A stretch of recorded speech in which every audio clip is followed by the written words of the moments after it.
आप अपने हाथ में घर फाइल ले जाती हैं, जो आपकी मनमानी पैसा दे देता उसकी फाइल आप पहुंचा देती हैं, बाकी आप उसको बोल देती फाइल घूम गई, वो फाइल नहीं आई है, वो उसका सिग्नेचर नहीं हो, हमने उससे ऐसा बोला था काम करने के लिए, उसको ऐसा बोला था काम करने, किसी से कुछ नहीं बोला था।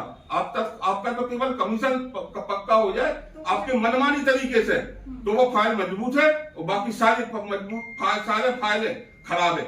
आपने तो कलेक्टर साहब जैसे महोदय को भी नहीं बख्शा, उनके एक रिश्तेदार का एक जाति प्रमाण पत्र बनना था, आपने उनको भी पीआईसी में लाने के लिए आपने उनको 3 महीने घुमा दिया। वो शहर के मालिक है, कलेक्टर क्या होते हैं, कलेक्टर साहब क्या होते हैं, कलेक्टर शहर के मालिक होते हैं। आपसे कोई फर्जी तरीके से तो नहीं करा रहे, आपने तो उनकी घरमा का भी ध्यान नहीं रखा। जाति प्रमाण पत्र नहीं बनता ना, नहीं जाति प्रमाण बनना था, मृत्यु प्रमाण पत्र बनना, क्या बनना जन्म प्रमाण पत्र बनना था ना, तो आपने कितना परेशान किया उनको, आपने तो उनकी कोई घरमा का ध्यान ही नहीं रखा कि कलेक्टर किसको कहते हैं। अरे थोड़ा तो शर्म करो बहन जी, इतना बदनाम मत करो कि पूरा बाजार कहने लगे, पूरा शहर कहने लगे। प्रक्रिया होती है, चाहे पहले बाबू से फाइल चलती है, फिर वो केवल वही फाइलन के लिए परेशानी होती जिसमें तुमको मनमानी तरीके से ना मिले, बाकी तो सारी फाइलें तुरंत के तुरंत हो जाती हैं। अभी हम 1 साल की आपने जो कार्यकाल है पूरा उसकी कार्यकाल की जांच कराएंगे आपकी, कराएंगे ना, मैं तो यही चाहती हूँ आप करो। ठीक है जाइए करने का। मैंने आपको लेटर इस बात का दिया था कि अध्यक्ष जी के संज्ञान में लाया जाए। हमने आपको पेमेंट डालने के लिए मना नहीं किया था कि आप पेमेंट नहीं डाल सकती हैं, आपने को पेमेंट डालने के लिए मना नहीं किया था। आपको लेटर मैंने इस बात के लिए दिया था कि अध्यक्ष जी के संज्ञान में लाया जाए। आपने बिगड़ संज्ञान में डाल के फर्जी तरीके से आपको पावर क्या दे दिए सरकार ने कि आपने तो पूरी नगर पालिका को खाली करके रख दिया, टीकमगढ़ की नगर पालिका को। ये बहुत ही गलत बात है। आप लेडीज है, इसका मतलब ये नहीं है कि हम आपसे बोल नहीं सकते। आज चूंकि शहर बोल रहा है इसलिए मजबूरी में हमको बोलना पड़ रहा है। मैं बहुत मान सम्मान करता हूँ लेडीज का, लेकिन ऐसा लेडीज हमने कभी नहीं देखा है। आप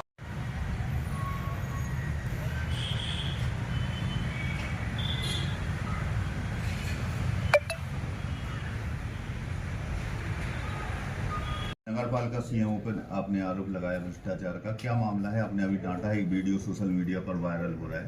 देखो वो लेडीज है, मैंने डांटा नहीं है, उनको बयान करके हमने बात की है। और जो आरोप की बात कर रहे हैं, मैंने आरोप नहीं लगाया, ये बात सत्य है। क्योंकि जो हैंडपम्प जो ठेकेदार है अमर श्रीवास्तव, अमर ट्यूबवेल के नाम से उनकी फर्म है। आज उन्हें 7 महीने पहले जब गर्मी का समय था, तो गर्मी के समय में आपातकाल में अपन को ये लगता है कितनी जल्दी से जल्दी अपन पानी की व्यवस्था मिला है।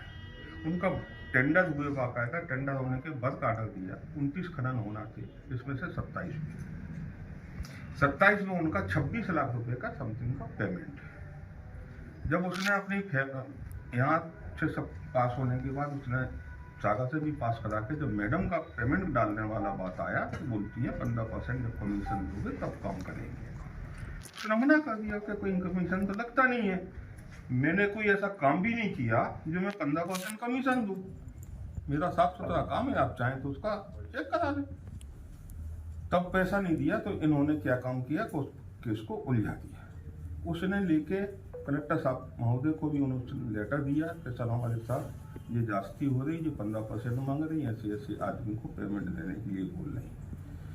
कलेक्टर साहब को भी लेटर दे दिया, कलेक्टर साहब ने भी इनके संज्ञान में डाला कि गलत बात है। उसके बाद भी इन्होंने उस काम को क्या किया कि उसको फंसा दिया। कैसे फंसा दिया कि उसको लिख दिया कि इसको परिषद में रखा जाए।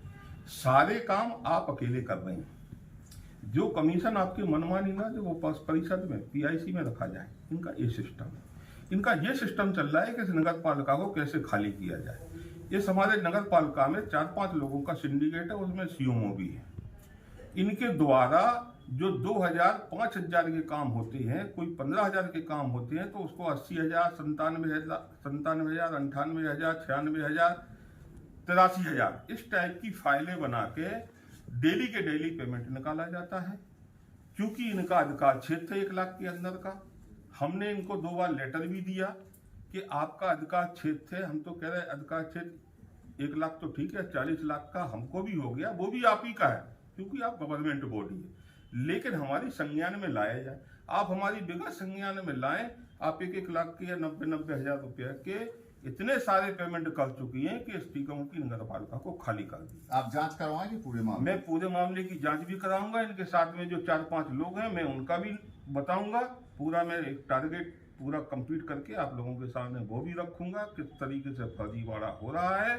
15,000 के काम को कैसे 95,000 किया जा रहा है। नगर पालिका में 4-5 लोग हैं जिनको वो टीप लगाना पड़ती है, वही लोग हैं। तो नगर पालिका सीएम भ्रष्टाचार का भ्रष्टाचार चरम सीमा पे, मतलब ऐसा भ्रष्टाचार कहीं नहीं देखा होगा जिस तरीके से चरम सीमा पे टीकमगढ़ में गीता मां जी ने किया हुआ है। तो आपने कोई कार्रवाई लिखित की है? लिखित में हमने जब 2 बार लेटर दे दिया है कि मेरी संज्ञान में लाया, उस पर भी उन्होंने कोई ध्यान नहीं दिया। यहाँ तक कि कलेक्टर साहब की बातों पर भी ध्यान दिया। उनके एक रिश्तेदार का अभी हम बता चुके ना आपको कि उनका एक डिलीवरी होना थी, तो यहाँ के डॉक्टर ने मना कर दिया, तो बाहर ले जाए तो रास्ते में डिलीवरी हो गई। अब उसको प्रमाण पत्र चाहिए कि नहीं, जन्म प्रमाण पत्र मैडम ने नहीं बनाया, तो क्या वो एम्बुलेंस वाला बना के देगा? किसी हॉस्पिटल वाले के यहाँ तो पहुंच नहीं पाए, एम्बुलेंस वाला तो नहीं बना के कौन देगा? टीकमगढ़ का अधिकारी बना के देगा। ज्यादा से ज्यादा आप पंचनामा ले ले, उनसे एफिडेविट ले ले, आप राशन कार्ड उनका जन्म प्रमाण पत्र बना के दे। कलेक्टर साहब महोदय जैसे लोगों को 2 महीने लग गए जन्म प्रमाण पत्र लेने के लिए। ऐसे भ्रष्ट अधिकारियों से हमारे पूरे पालसा शहर के और पूरी लोग, यहाँ की जनता परेशान है। ऐसे हाथ जोड़ता हूँ ऐसे सीओओं से कि हमारी नगर पालिका को बदनाम ना